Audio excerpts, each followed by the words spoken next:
Boa noite, meus irmãos. É com muita alegria que aqui estamos de volta hoje, segunda-feira, hoje não é sábado, aqui pelo canal do 14º Seu, nesse mês de outubro, nessa 41ª Jornada Espírita Allan Kardec, nesse mês que comemoramos aniversário de nascimento do nosso codificador. Foi ontem, né? Em 1804. Então é isso aí. Começamos aqui hoje com essa palestra que é atribuída ao nosso Centro Espírita Arautos de uma Nova Era nessa Jornada Espírita Allan Kardec. Então, sejam muito bem-vindos, fiquem à vontade, vamos juntos em mais um mês de Kardec. Então, para começar, vamos fazer a nossa mensagem de abertura e depois faremos a nossa prece e em seguida apresentaremos o nosso palestrante da noite de hoje. Então, vamos lá. Nossa mensagem de hoje é do livro Fonte Viva, da parceria de Emmanuel e Chico Xavier, a lição número 103, intitulada Esperar e Alcançar, onde Emmanuel vai discorrer sobre uma fala de Paulo, que está na carta aos Hebreus, né, o versículo 15 do capítulo 6, onde Paulo disse: "E assim, esperando com paciência, alcançou a promessa." E Emmanuel vai nos dizer: a esperança de atingir a paz divina com felicidade inalterável vibra em todas as criaturas. O anseio dos patriarcas da antiguidade é análogo ao dos homens modernos. O lar coroado de bênçãos, o dever bem cumprido, a consciência edificada, o ideal superior convenientemente atendido, o trabalho vitorioso, a colheita feliz. As aspirações da alma são sempre as mesmas em toda parte. Contudo, esperar significa persistir sem cansaço, e alcançar expressa triunfar definitivamente. Entre o objetivo e a meta, faz-se imperativo o esforço constante e inadiável. Esperança não é inação. E paciência traduz obstinação pacífica na obra que nos propomos realizar. Se pretendes materializar os teus propósitos com o Cristo, guarda a fórmula da paciência como a única porta aberta para a vitória. Há sofrimento em teus sonhos torturados, incompreensão de muitos em derredor de teus desejos, a ingratidão e a dor te visitam o espírito. Não chores, perdendo os minutos, nem maldigas a dificuldade. Aguarda as surpresas do tempo, agindo sem precipitação. Se cada noite é nova sombra, cada dia é nova luz. Lembra-te de que nem todas as águas se acham no mesmo nível, e nem todas as árvores são iguais no tamanho, no crescimento ou na espécie. Recorda as palavras do apóstolo dos gentios: esperando com paciência, alcançaremos a promessa. Não te esqueças de que o êxito seguro não é de quem o assalta, mas sim daquele que sabe agir, perseverar e esperar por ele. Emmanuel.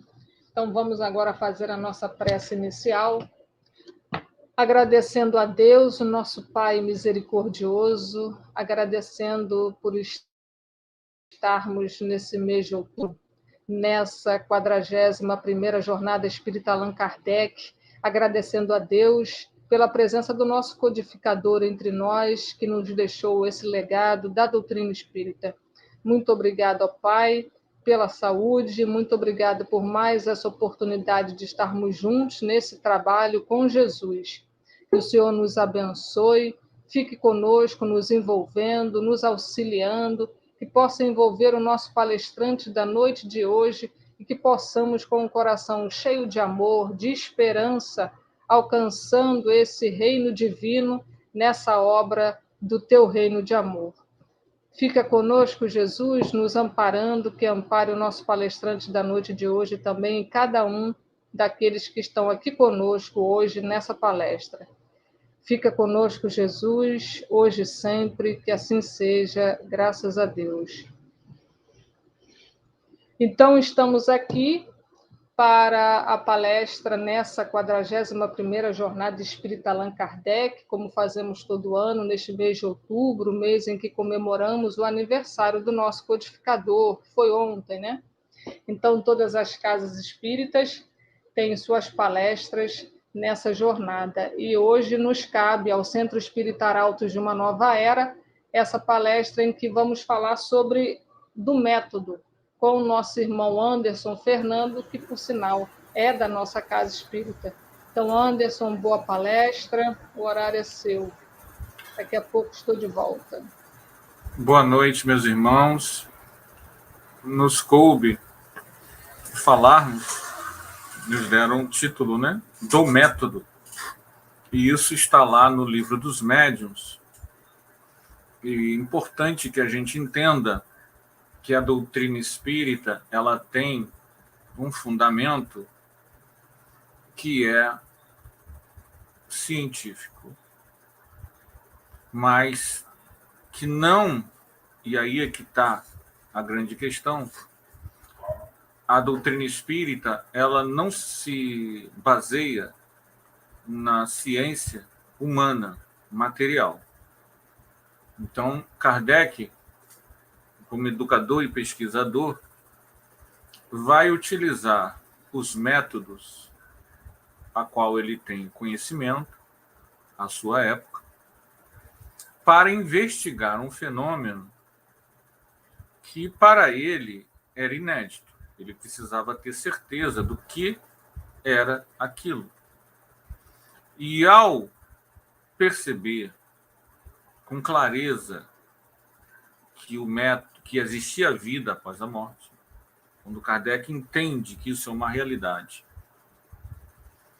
ele compreende a necessidade de aprofundar essas questões. Porque todos nós, as pessoas, ao usarem a mediunidade no século XIX, a mediunidade ela era espetáculo. Em geral, mediunidade era para criar espetáculo. Era espetáculo de salão, festinhas, era entretenimento ou mera curiosidade. Kardec, então, ele tem duas etapas na sua jornada. Primeiro, Kardec era magnetizador, mas não era uma pessoa que tinha na comunicação dos espíritos uma realidade. A partir do momento que isso lhe é apresentado de maneira insofismável, e aí vem uma questão que é fundamental para nós entendermos, é que essa conscientização íntima da realidade espiritual, ela é, sim, uma conquista do espírito. O conhecimento espírita vai nos informar que há uma gradação no entendimento humano.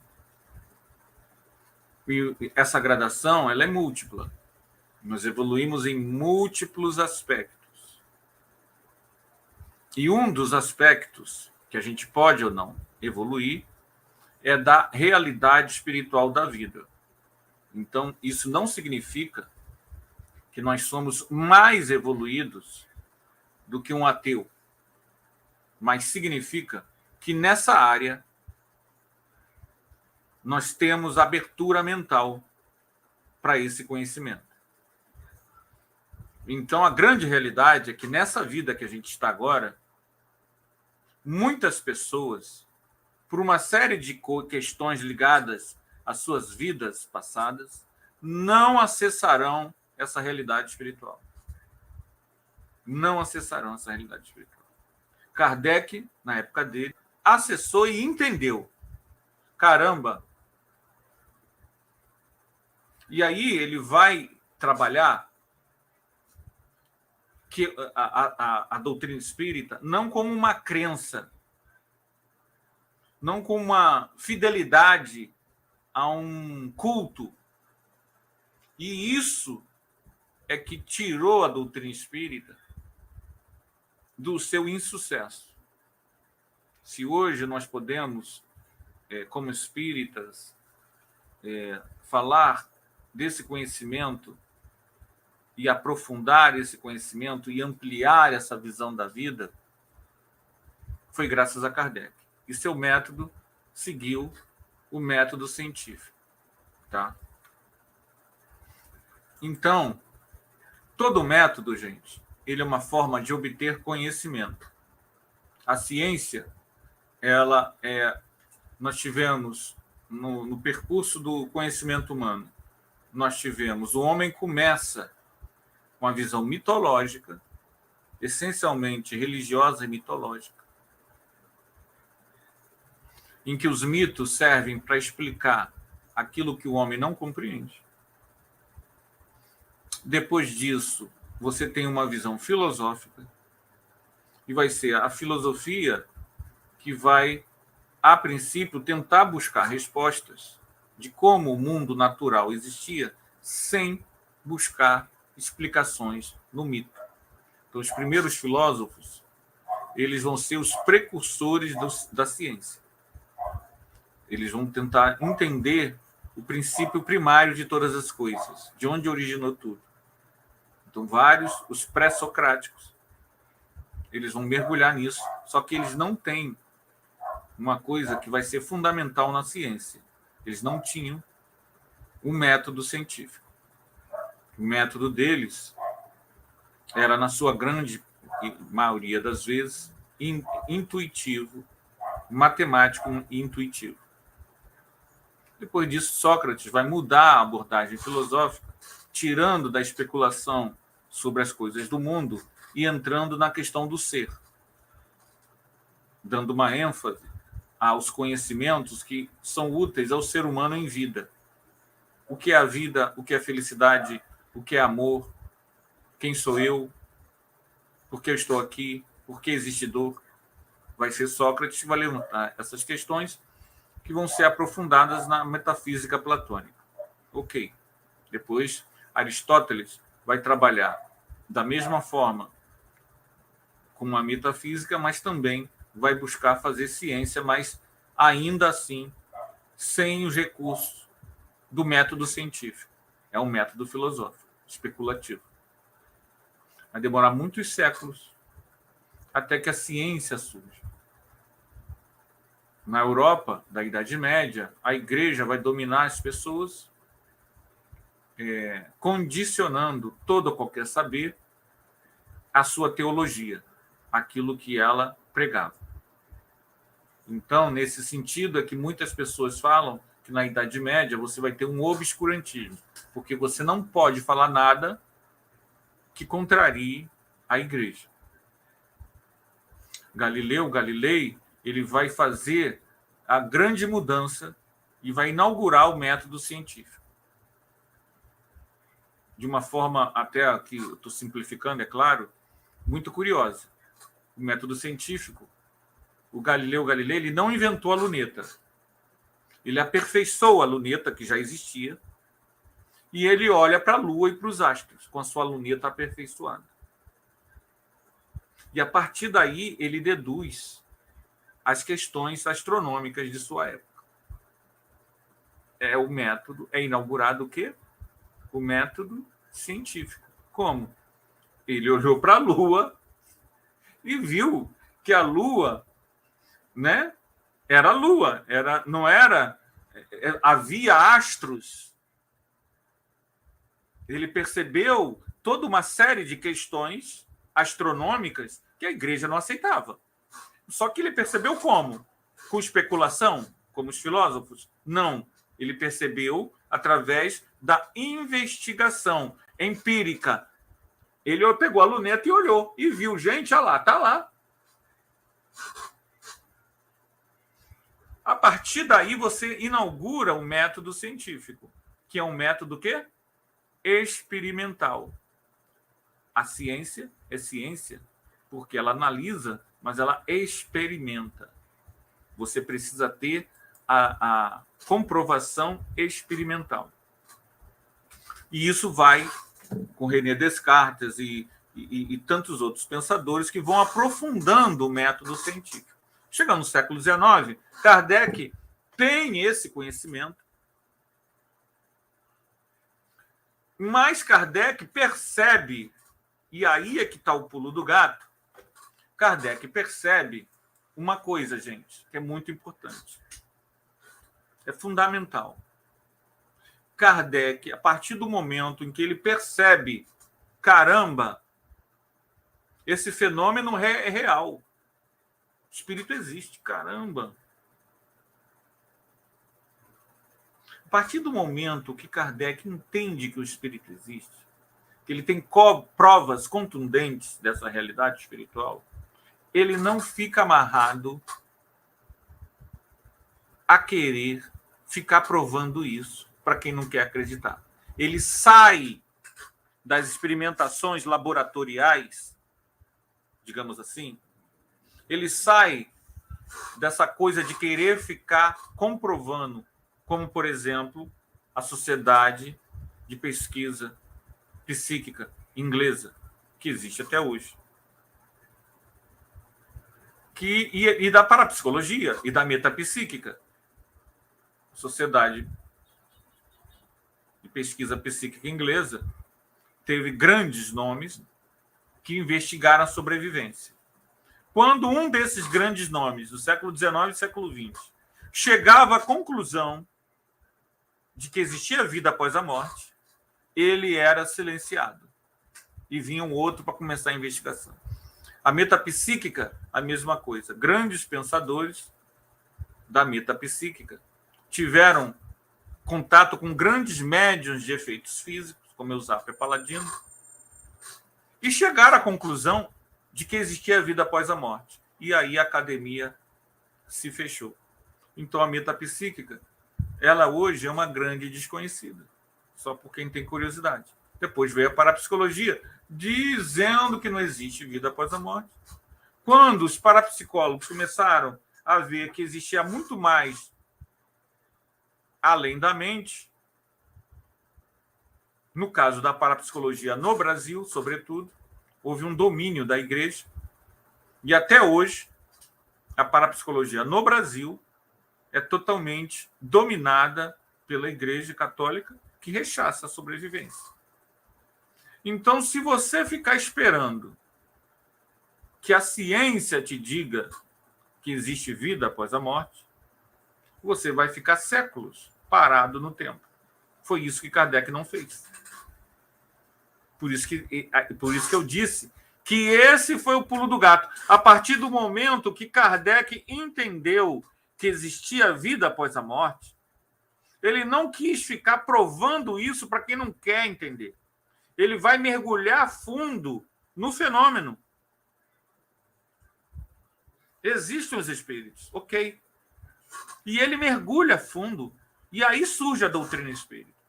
Fruto dessa pesquisa. Kardec é um pesquisador. E o seu método, então, é um método que quer experimentar e entender a realidade espiritual. Então, todo o método que está lá no Livro dos Médiuns, ele tem uma função que, por incrível que pareça, está lá escrito. Nós não estamos inventando nada. Nós meio que perdemos um pouco isso. E perdemos um pouco isso porque nós esquecemos dos conceitos de Kardec. Esquecemos.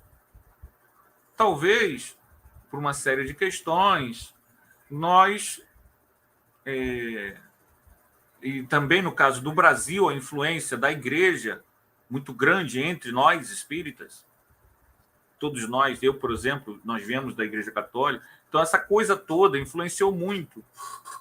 Então a gente muitas vezes é um espírita que crê e não raciocina. A gente fica na parte religiosa e não aprofunda as questões filosóficas para a sua vida, o seu conhecimento, e muito menos a parte experimental. Na época de Kardec, era impossível você ser espírita. Impossível você ser espírita sem a parte experimental. Por isso ele escreve o Livro dos Médiuns. E o que é a parte experimental? A reunião mediúnica. Hoje você tem espírita que tem medo de espírito. Então, ele é espírita porque ele crê. Mas ele perde um aprofundamento que é o quê? O contato com a realidade espiritual. Quanto mais tempo você tem no campo da experiência na mediunidade, mais você cresce como pessoa. Não porque você leu em livro, mesmo que você não tenha mediunidade ostensiva. Então, Kardec, ele inaugura esse método experimental não para provar para quem não quer acreditar, mas para aprofundar a seriedade do conhecimento espiritual. E daí ele vai criar a Revista Espírita, e na Revista Espírita a gente vai poder ver tudo isso que a gente está falando. Kardec vai trabalhar com as informações da sua reunião mediúnica e de centenas de outros grupos. Porque um dos métodos que Kardec vai usar para atestar uma informação espiritual é a confirmação dessas informações por várias fontes diferentes. Isso evita o gruísmo. Ainda hoje, você tem muitos grupos espiritualistas em que uma Jecter Dixit, o mestre disse, é aquilo. Na doutrina espírita, ela não é construída assim. Eu posso gostar de um espírito,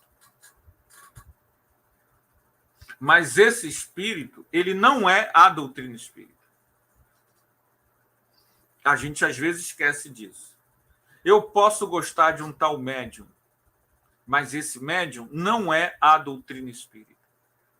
Então, muitas vezes, a gente vê o companheiro espírita muito assanhado por informações de reveladores que dizem Chico disse, Chico não disse. Que, na verdade, não tem nada escrito, não tem nada gravado. Você tem que ter fé na pessoa que está dizendo que o Chico disse para ele, só para ele, para mais ninguém. Isso não é doutrina espírita. Isso é a sua crença. E que todo espírita pode ter a crença que quiser, mas é crença. Por isso que o método kardeciano é importante. Por quê? Porque, fulano falou isso assim. Quem mais falou? Não, mas só fulano. Então, calma. Calma. Já que só uma fonte deu, vamos analisar essa fonte à luz do conhecimento que a gente já possui. Isso é um método de investigação. Então, vamos pegar o que já foi dito por médiuns sérios de diferentes fontes, de diferentes locais. Nós temos uma dificuldade, que Kardec tinha mais facilidade, nós não temos. Que é o que, gente? A gente não lê em outras línguas. E a gente, por incrível que pareça, não tem tanto acesso quanto Kardec tinha. É impressionante. A gente está no século XXI. Mas Kardec tinha mais acesso do que a gente, que a maioria das pessoas, 99% de nós espíritos, de periódicos, não vamos dizer espírita, mas espiritualistas do mundo todo. Nós não temos acesso. Nós desconhecemos que o Japão é um país que tem muita mediunidade. Nós não sabemos. Mas há lá muita mediunidade. Nós desconhecemos que na Coreia tem toda uma cultura mediúnica, não espírita, espiritualista. A gente não tem nenhum conhecimento sobre isso. A gente ignora que esse conhecimento mediúnico está espalhado pelo mundo todo. A gente não fala inglês, a gente não fala francês, a gente não fala espanhol, a gente não fala alemão, a gente não fala esperanto. Então, hoje, para nós não temos como aprofundar o método da universalidade dos ensinos. Mas nós temos o trabalho que Kardec fez. E o trabalho que Kardec fez nos dá a base para que a gente possa analisar os trabalhos únicos. Por quê? Porque qual é a base? Os princípios básicos. Kardec nos mostrou que os espíritos, eles têm conhecimentos diferenciados, que dependendo do nível de entendimento, da cultura, do povo e da intenção do espírito, ele vai fornecer informações diferenciadas. Daí que Kardec foi construindo os princípios básicos do conhecimento espírita. Ele vai dizer que, antes de mais nada, ele vai dizer assim: para ele, as leis, as manifestações espirituais, nada tem de sobrenatural ou de maravilhoso. Elas são leis naturais. Elas não são uma derrogação das leis. Elas são leis naturais. Apenas a forma como você as investiga não pode ser o método da ciência acadêmica. Hoje em dia, há muitas teses de mestrado, doutorado, falando de vários aspectos do espiritismo. Na área de letras, você tem obras. Na área da história, você tem obras falando sobre o espiritismo. Na área da ciência das religiões, você tem companheiros com teses acadêmicas. Na área da sociologia, na área da antropologia, na área do jornalismo. E boa parte dessas teses você consegue acessar gratuitamente nos portais de tese. Mas vejam bem, no que concerne à doutrina espírita em si, a academia humana não é o seu local de investigação. Quem disse isso foi Kardec. Por quê? Porque o papel da ciência humana está a investigar a natureza física da matéria. E está tudo certo. Não é papel do cientista investigar o invisível, porque o material para se investigar a realidade espiritual é psíquica, é paranormal, é a mediunidade humana. Então, Kardec vai se debruçar no desvelamento do indivíduo enquanto espírito imortal. Muitas pessoas querem levar o espiritismo, enquanto doutrina, para a universidade, pura e simplesmente. Não é o local dela lá. A universidade é e deve se manter laica para a nossa própria... A religião, as religiões, todas as religiões, elas não são a doutrina espírita. Um trovão aqui agora. As religiões, elas não são a doutrina espírita. A história das religiões, pelo menos essas que a gente conhece, é a história da conversão. Converter, né? Converter. Sujeitar o outro à crença dele. A doutrina espírita, e não sou eu que digo isso, é Kardec, ela não tem... É importante fazer prosélito, mas isso não fundamenta a doutrina espírita. O que fundamenta a doutrina espírita é que ela é uma obra de educação do ser. Ela quer levar o esclarecimento espiritual que existe. Ela quer falar, gente, olha só, há espíritos e eles influenciam o nosso pensamento muito mais do que a gente imagina. Nós somos espíritos e nós sobrevivemos após a morte. Você não precisa ser espírito para saber disso, espírita para saber disso. Mas se você souber disso, você pode se tornar um ser humano melhor lá na sua crença.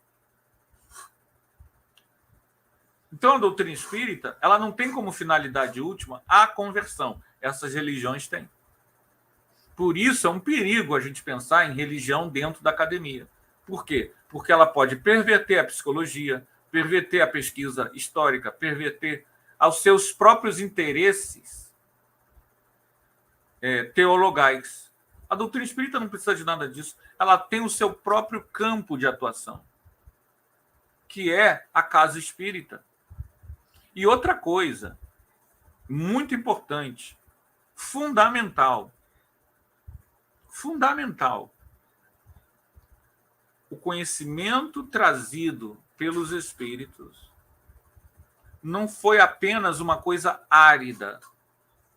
Eles disseram para nós que há uma causa primária, transcendente, para além de qualquer compreensão que tenhamos, que cria os universos que existirem. Ela cria desde todo sempre. Nós chamamos de Deus para simplificar, mas essa causa primária é a melhor definição que você pode ter de todas as coisas. Ela é indefinível. Nós não temos condições de compreendê-la. Nós não temos condições de compreender o infinito. Então, como compreender que cria desde todo o sempre? Mas essa causa primária criou leis. E essas leis, elas são concordes com os ensinos do Cristo. Os ensinos do Cristo estão em sintonia perfeita com essas leis criadas pela causa primária, Deus.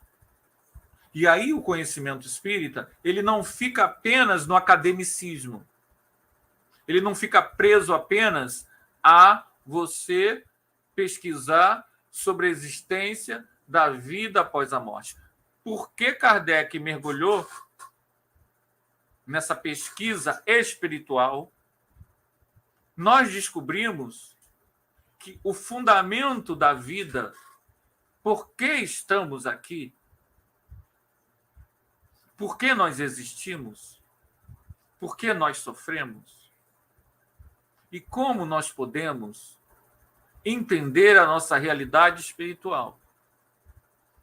E aí Kardec descobre, através dos informes dos espíritos, que Jesus de Nazaré, seus ensinamentos essenciais, são o caminho para a nossa libertação espiritual. Olha que coisa interessante. Então, todo esse método de investigação chega a uma conclusão e a uma prática, não é algo teórico para você ficar no laboratório. Ela fala assim: nós somos imortais. E nossa destinação é a felicidade. Mas a felicidade consiste em aquilo que está no Evangelho. Não é o Evangelho enquanto livro, não é Jesus enquanto pessoa, é o ensino de Jesus. Jesus já falava sobre isso. Jesus não queria adoração histérica. E tem espírita que muitas vezes esquece disso, que Jesus, o Jesus espírita, que, revelado pelo conhecimento espírita, pelo método espírita, não é o que você adora, bate no peito e diz eu aceito, mas é o que você ouve o que ele diz, porque ele disse isso lá no Evangelho. Vocês em vão me seguem, mas não ouvem o que eu digo. Jesus é um educador. E o que ele diz é que o caminho é o do amor, o da compaixão e da interação com Deus. E aí Kardec descobre, através do informe dos espíritos, que nós somos imortais e nossa destinação no além é mais, nós somos mais felizes quanto mais nós seguirmos os ensinos de Jesus na prática do nosso dia a dia. Enquanto isso for uma coisa bonitinha, isso não tem nenhuma repercussão. Não adianta você bater no peito e dizer eu te amo, Senhor, se você não ama seu irmão. Quem disse isso foi Jesus. Kardec, ao investigar, Kardec esbarra numa realidade que impressionante, gente. Ele traz de volta os ensinamentos essenciais do Cristo. Quando a gente diz, o Espiritismo é um consolador prometido, tem companheiros de outras religiões que não acreditam, é um direito deles. Mas por que a gente diz? Não adianta a gente debater com quem não é espírita, que não aceita que a gente é o consolador prometido. Não tem problema. Isso não vai mudar a realidade. A doutrina espírita traz os ensinos essenciais de Jesus, que é o amor ao próximo. Jesus ensinou esses ensinos na parábola do bom samaritano. Jesus ensinou esses ensinos na parábola do filho pródigo. Jesus ensinou seus ensinos o tempo todo. E esses ensinos que falam do contato com o Pai através do outro, da compaixão, é o que a doutrina espírita traz para nós. Então, a doutrina espírita resgata Não a ritualística que os homens inventaram em cima de Jesus. A adoração a livros, a letras, a interpretações humanas, que ao longo do tempo, Kardec mesmo diz na Gênese, no caráter da revelação espírita, Kardec diz o seguinte para a gente: toda revelação desmentida por fatos deixa de ser se for atribuída a Deus. Não podendo Deus mentir nem se enganar, ela não pode emanar dele. Deve ser considerada produto de uma concepção humana. Isso é o método kardeciano. Ora, se você está dizendo que esse conhecimento vem de Deus e, ao longo do tempo, ele se configura como errado, isso não vem de Deus, isso é humano. O método de Kardec é um método que usa o discernimento e não a fé cega. No campo da mediunidade, Kardec vai dizer o seguinte para a gente, olha só. Ele vai dizer assim: no Espiritismo, a questão dos espíritos é secundária, não constitui o ponto de partida. Olha que coisa que ele está dizendo. A questão dos espíritos é secundária.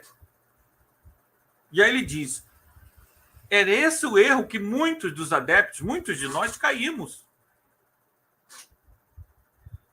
Não sendo os espíritos, senão as almas dos homens, o verdadeiro ponto de partida é a existência da alma. Como assim? Não entendi. Se a questão dos espíritos é secundária, por que o ponto de partida é a existência da alma? Qual a diferença? A diferença é que a alma é nossa, do encarnado. Você acredita que você tem uma alma? Você sabe? Ora, como pode o materialista... Isso é Kardec falando, tá? Ora, como pode o materialista admitir que fora do mundo material vivam seres estando crente de que em si próprio tudo é matéria? Como pode crer que exteriormente a sua pessoa há espíritos? Então, quando não acredita ter dentro de si, então tem a ver com o que a gente começou falando. Será inútil acumular-lhe diante dos olhos as provas mais palpáveis.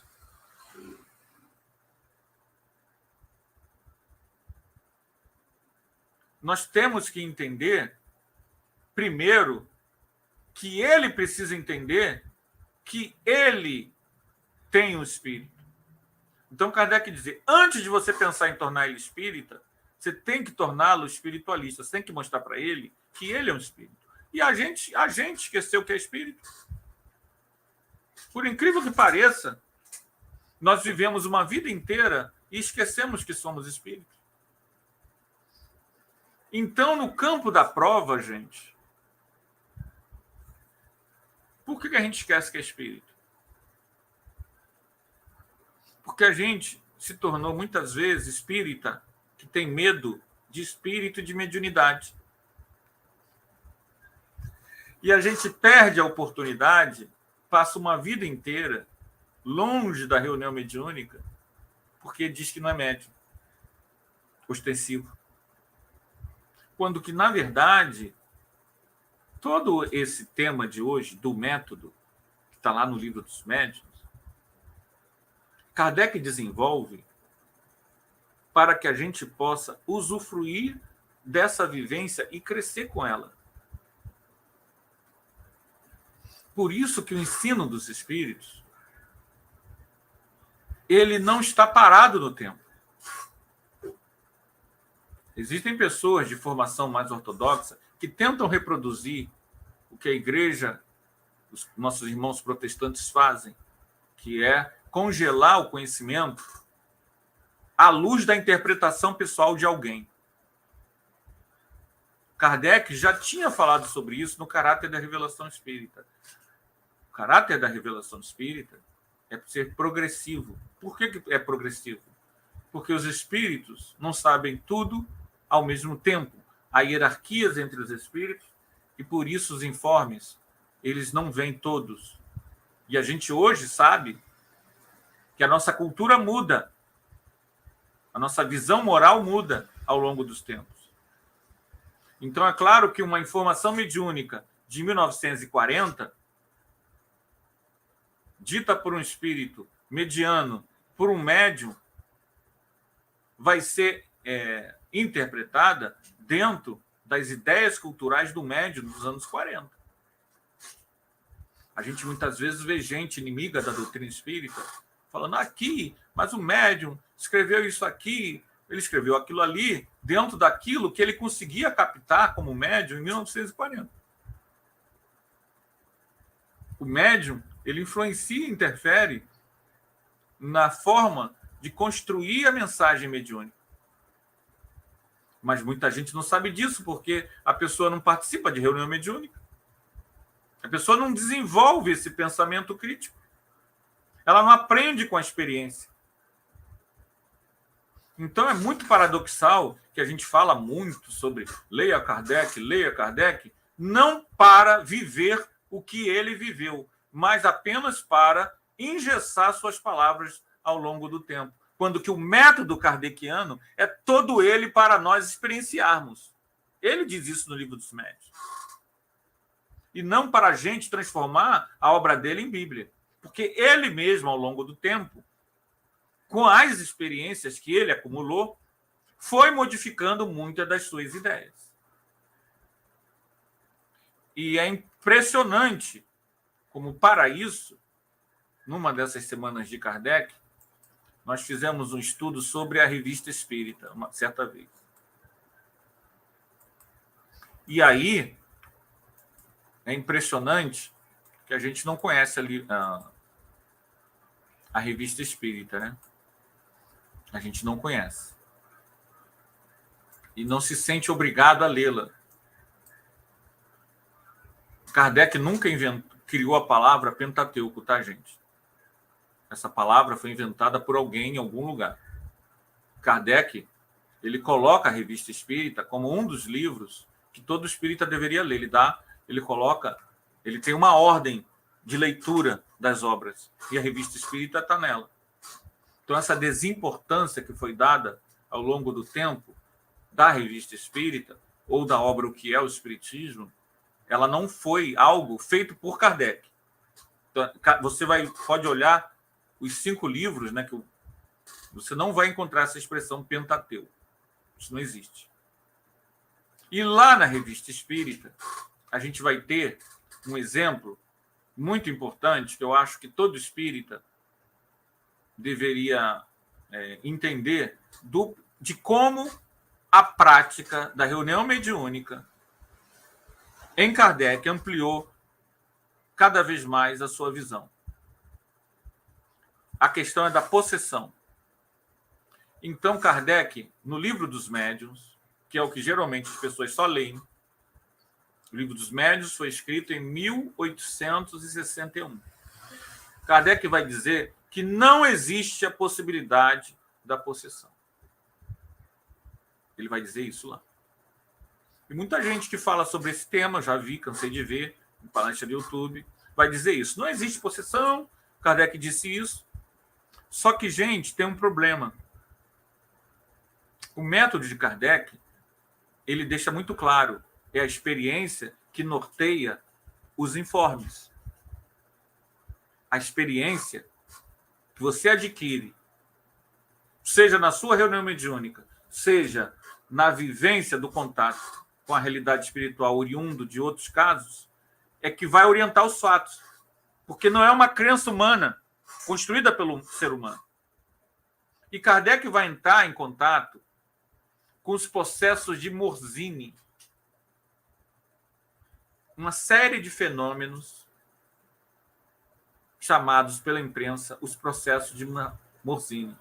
Durante um ano, Kardec vai publicar ampla pesquisa na Revista Espírita sobre o evento, promovendo entrevistas sobre o tema, estudos sobre o tema com membros da sociedade, analisou casos semelhantes, registros na história, comparou com correspondentes de diferentes lugares do mundo, leu relatórios oficiais e acadêmicos. O que ele chegou à conclusão, depois disso tudo, gente? Existe a possibilidade da possessão. Kardec mudou de opinião. Os fatos fizeram com que ele entendesse que o espírito tem sim como tomar completamente o corpo da pessoa. Isso Kardec diz. E ele vai chamar a possessão de mediunidade da possessão. Ninguém fala disso. Por que ninguém fala disso? Kardec mudou de opinião. Ele mudou de opinião, mas a gente não. Então a gente fala do método de Kardec, mas não usa. Impressionante isso, né? Kardec, ele na Gênese vai falar disso de novo, que existe. E ele cunhou isso com o nome de um novo tipo de mediunidade, que diferencia da psicofonia, que é aquela mediunidade que a gente vê no terreiro de Umbanda, por exemplo, que a pessoa vai para cá, vai para lá incorporada, vai para cá, leva o corpo para cá, pega a garrafa, corre. O espírito fica ali horas e horas. Kardec chamou isso de mediunidade de possessão. O nome é feio. Já chamaram também de supermaterialização, encarnação, tem vários nomes. O nome que Kardec deu foi mediunidade de possessão. Isso se perdeu, ninguém fala. Mas eu não estou inventando nada, está lá escrito. Já fiz estudo até sobre esse tema. Eu só quis trazer isso aqui para a gente entender o seguinte. Na mediunidade da possessão, no caso da possessão, a gente vê o método de Kardec aplicado para lidar com a mediunidade. Hoje, o espírita, ele pega o livro, lê apenas o livro dos médiuns, não conhece a obra de Kardec, e vai fazer palestra e dizer assim, não tem não, porque aqui está escrito. Ele não tem experiência de reunião mediúnica, porque tem medo de espírito, e ele quer só reproduzir o que está no livro, sem saber que o próprio Kardec, ao longo do tempo, continuou suas pesquisas. É lógico que a gente não tem como ter correspondente. É lógico que o nosso tempo na reunião mediúnica não é para provar nada para ninguém. Isso Kardec já nos fez, esse favor. Gente, não adianta querer ficar provando nada. Vamos servir. Porque Jesus disse para nós que o caminho da felicidade é a caridade, é a bondade, é a fraternidade. Então, vamos usar o nosso contato com os espíritos sérios, através de médiuns sérios, para fazer a prática da assistência àqueles que estão desassistidos. Então, lá, no próprio livro dos médiuns, no livro O Céu e o Inferno, nos capítulos que fala dos espíritos endurecidos, vocês podem ir lá consultar.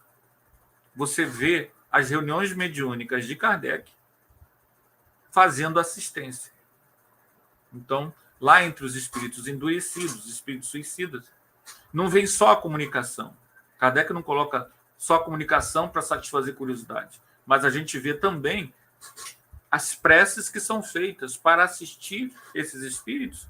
E no livro No Céu e o Inferno, muitas vezes Kardec coloca 1, 2, 3 comunicações mostrando como o espírito tem melhorado na medida em que ele participa da reunião mediúnica. O que Kardec está nos mostrando com isso? Que a reunião mediúnica, ela, na doutrina espírita, mediunidade, não é para provar nada. É para você mergulhar na caridade. O conhecimento a gente já tem. Olha, eu já sei que eu sou uma alma. Eu já sei que eu sou imortal. Agora eu vou praticar a vivência espírita que eu aprendi com a literatura séria e com a reunião mediúnica na minha vida. Porque eu já sei que eu sou uma alma. E isso, gente, sem falar que no decorrer da prática da reunião mediúnica, ao longo dos anos, Mesmo você que não tenha mediunidade ostensiva, você vai ter vivências maravilhosas. Hoje em dia, nós desenvolvemos um pensamento que querer estar na reunião mediúnica é querer fenômeno, é um abortivo. É como se as pessoas quisessem que a gente voltasse ao tempo das igrejas, de idolatrar pessoas e médiums, quando, na verdade, o trabalho sério é a lei de progresso. Eu me aperfeiçoo através da minha melhoria moral, através do amor que eu dou ao próximo, e não da adoração a médiums e mensagenzinhas curiosas. Mas o trabalho duro da desobsessão, do passe às pessoas, do socorro espiritual, no atendimento fraterno, da prece, da oração. É na prática da vivência do dia a dia, em que a gente usa o conhecimento espírita para servir, que a gente vai ter cada vez mais vivências e comprovações. Porque o seu coração vai se encher de amor. E se enchendo de amor, quando o discípulo está pronto, o mestre aparece. A gente vai se espiritualizando, se sensibilizando e vai entendendo a vida. Me causa, e eu quero aproveitar essa oportunidade, agora que estamos chegando no final, a estranheza de um espírita ter medo de reunião mediúnica, ter medo de espírito e achar que está tudo bem. Isso está contrariando frontalmente o método kardeciano. Não é esse o método. Esse é o método das igrejas. Ninguém é obrigado a participar da reunião mediúnica. Isso está muito entranhado, mas nós precisamos ter essa reflexão sobre isso. O espírita, ao estar em contato, e nós trabalhamos na reunião mediúnica há algumas décadas, você cresce enquanto indivíduo. Você aprende a coisas, nuances, percepções, mesmo que você não tenha mediunidade ostensiva. E o mais importante nisso tudo, você é útil. Você serve à humanidade, você serve a espíritos ligados ao seu passado, você serve com amor, você aprende a perdoar ao ver a dor do irmão. Essa vivência é imperdível. É algo que marca uma vida, entre 100 vidas. E Kardec nos traz todo o método de como analisar a seriedade de uma reunião. A gente tem que dar um fim sério à reunião. Se você faz uma reunião de contato com o mundo espiritual para satisfazer curiosidade, virão espíritos brincalhões. Então, qual é a finalidade mais séria? Jesus já disse: ama teu próximo, servir a humanidade. Isso vai dar o quê? A sintonia, Kardec chama de atmosfera espiritual, a atmosfera espiritual afim. Então, a prática mediúnica com Jesus, que foi desenvolvida e ampliada no movimento espírita ao longo dos anos, nos dão a garantia de estarmos ali, ao servirmos desinteressadamente, com toda a compaixão, nós nos aproximamos da causa primária, de Deus.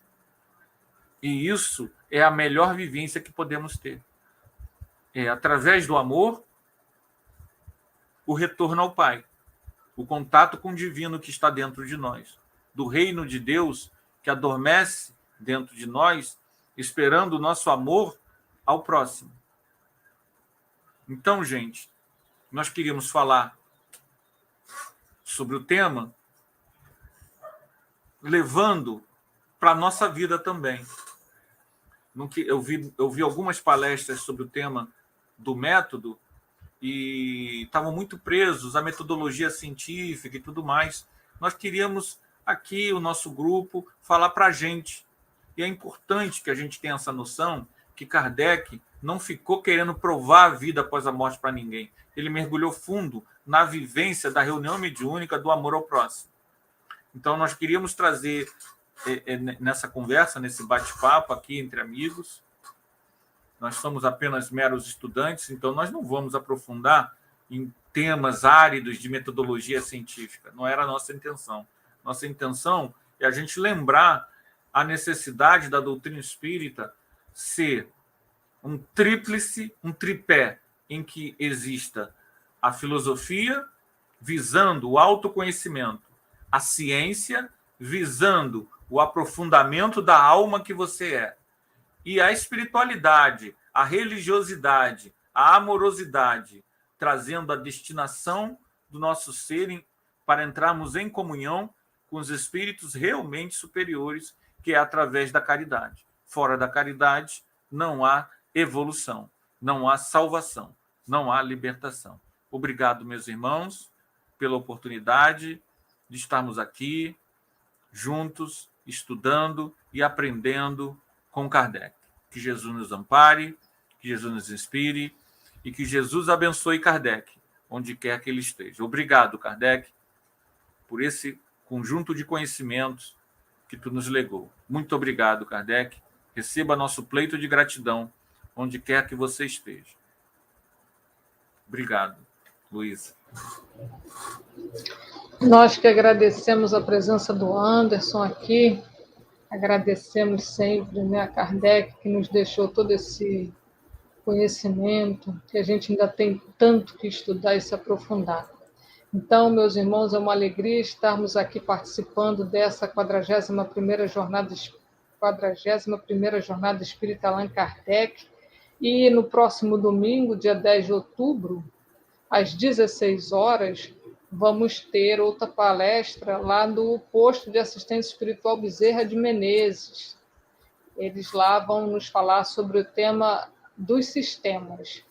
O expositor vai ser o Tiago Zangueta. Então é isso, mais uma palestra nessa Jornada Espírita Allan Kardec, lá pelo Pai Bem, nossa casa aqui, amiga. Então, agradecendo mais uma vez a presença de todos aqueles que estiveram aqui conosco no YouTube, ao Anderson pela sua disponibilidade, a todos que estão nos assistindo. Muito obrigada pela presença. Fiquem todos com Deus. E, para finalizar, vamos pedir ao Anderson que ele faça a nossa prece final.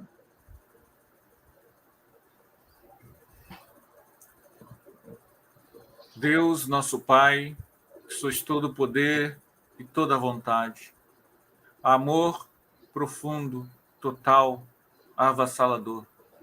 Temos sede de Ti, ó Pai, e suplicamos a Tua presença em nossos corações. Permita, Senhor, que nesse momento de comunhão com o alto, nossas almas, Senhor, vibrem em sintonia contigo. Pai amado, permiti que nesse momento os Espíritos Consoladores possam derramar em nossas casas a paz, a luz e a fraternidade.